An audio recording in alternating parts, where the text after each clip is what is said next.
Okay, one parable. Anastasia has a banquet. Or no, let's use a more practical example. She receives visit at her house, and she has 10 guests. One of the guests is a Chinese, a man from rural China, of Western China. He migrated to Europe about 20 years ago. He has a wife and kids, also Chinese, living, let's say they live in Germany. Anastasia, at the visit, puts out a plate with cookies. The Germans, the 9 Germans, pick each one cookie. The Chinese picks 11 cookies. The other German people are thinking, what? But they behave themselves. Anastasia is totally upset, so emotional. After the visit is over, she complains to her husband that Juan, oh, let me think of a good Chinese name, that Jin thinks he's everything, taking 11 cookies. Who does he think he is? That he's the only one around? How selfish, how self-centered of him.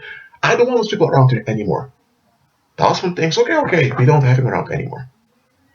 At the meeting, there was another man. This guy was a owner of a shop that Anastasia frequently visited to buy spices. Okay, so that other guy later asked Anastasia if she was feeling okay because she has been upset lately.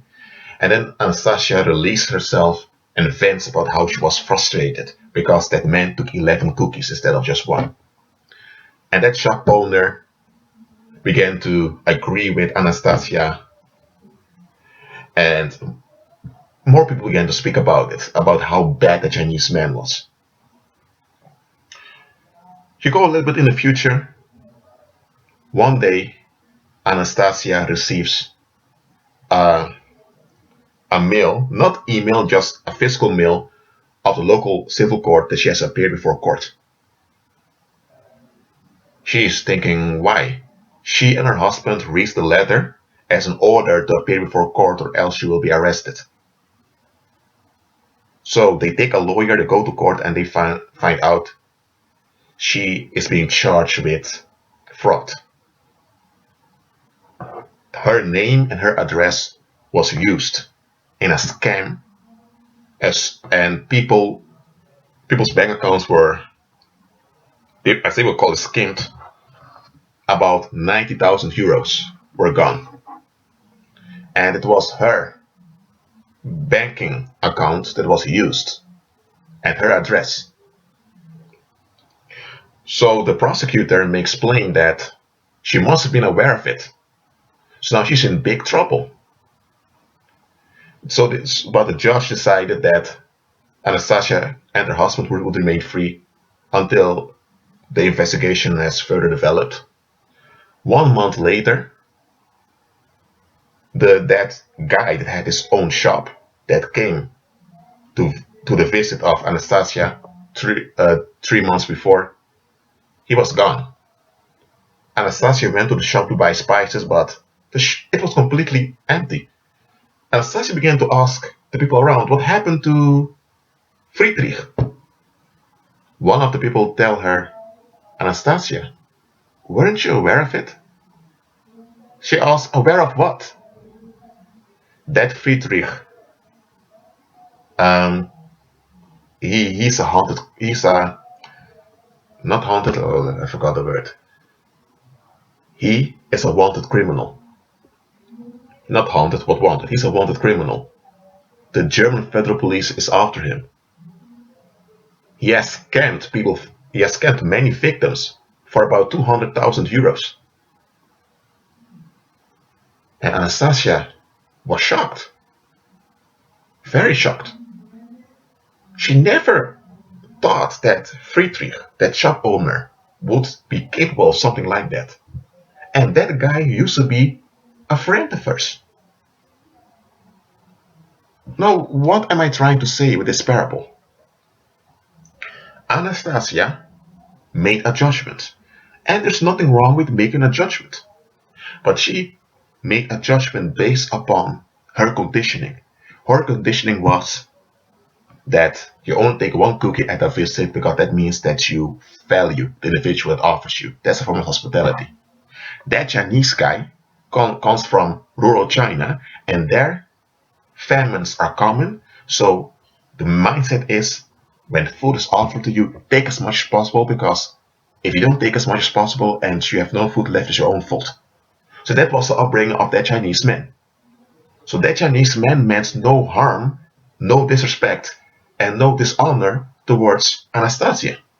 But Anastasia held on to her interpretation, and she began to avoid that man based upon her interpretation. And that other guy, that Friedrich, that was very so-called respectful and honorable, he used her data without her being aware of it to let me say, to scam other people. He even broke into her apartment without her being aware of it. So what am I trying to say, or let's say, what am I saying with this recording? Jesus said that before you judge, before you take the splinters from someone else's eye, before you take the log, forgive me, before you take away the log from someone else's eye, remove the wood from your own eyes. I mean, or maybe Jesus said a little bit different, but anyway, you get the idea. Jesus did not say you should never judge. Jesus made plain you need to be delivered yourself before you make judgments, because even if what you saw was right, you saw a fact, if you are blinded by certain restrictive ways of thinking, that restrictive way of thinking is going to influence your judgment. And what if that way of thinking that you still have is in disagreement with Christ? What if it's hostile towards the Most High? That thinking is a stronghold, and Satan can use that stronghold against you. And here's another thing.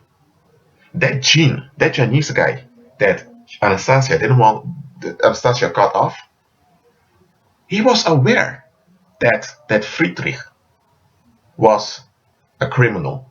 He didn't know exactly what Friedrich was doing, but Jean realized that something was wrong with that guy.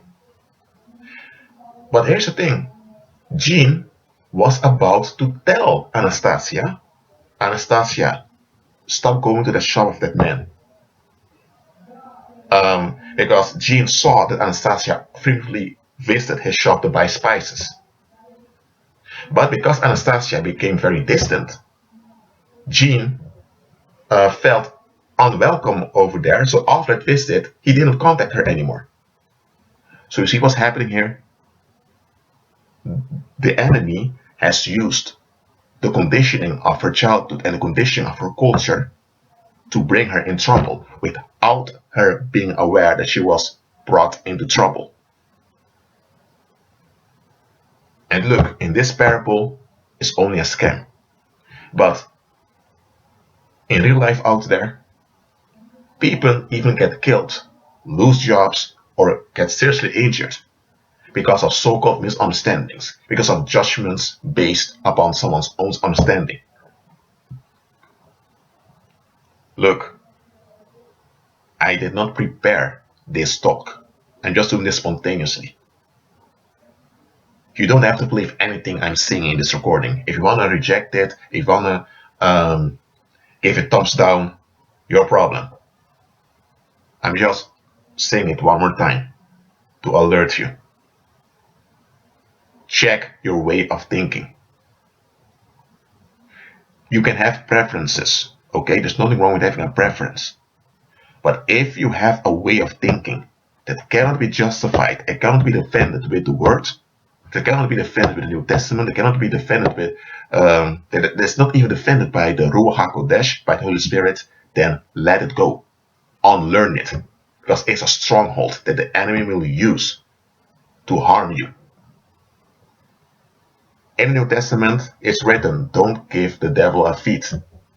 Don't give Satan an advantage over you. That's why it says in the words that don't go to sleep angry. Even neurologists and medical scientists have found out through research that going to sleep angry has an ill effect on your physical health. But that aside, I'm going to repeat it one more time and then this video is done. Check your way of thinking. Agree with Christ, not with your own understanding. Be at peace.